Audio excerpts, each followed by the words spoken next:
يا حامل القرآن قد خصك الرحمن.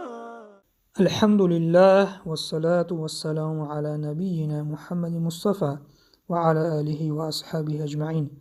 السلام عليكم ورحمة الله وبركاته. درس امروزه سوره ناس.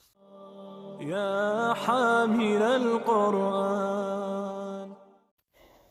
أعوذ بالله من الشيطان الرجيم. بسم الله الرحمن الرحيم. قل أعوذ برب الناس. قل حرف لام باری خوانده می شود. اعوذ عو مد طبیعی دو حرکت می کشیم.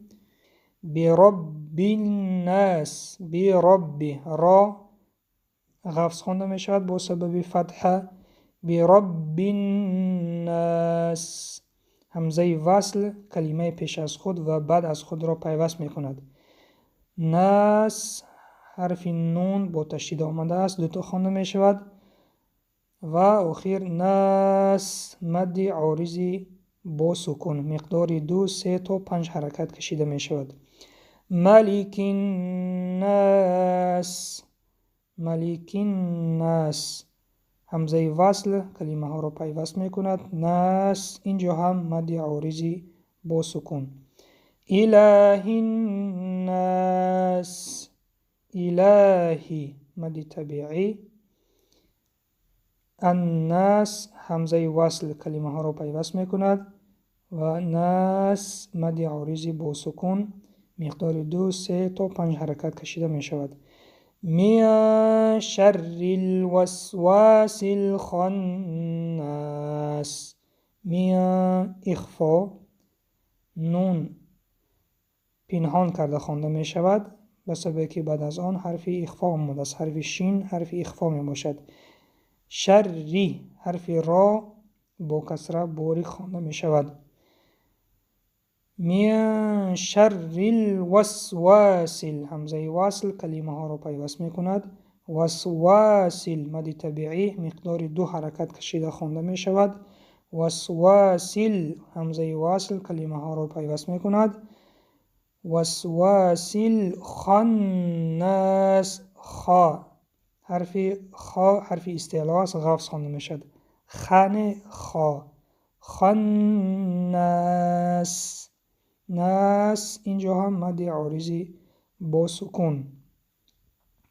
الذی یوسوس فی صدور الناس الذی مد طبیعی مقدار 2 حرکت کشیده می شود. یوسوس در اینجا مد نیست. بعضی ها خطا می خوانند یوسویس می خوانند وی را مد می کنند، این خطا است. در اینجا مد نیست. یوسویس فی مد طبیعی به مقدار 2 حرکت کشیده می شود. فی صدور الناس حرف صاد غفظ خوانده می شود.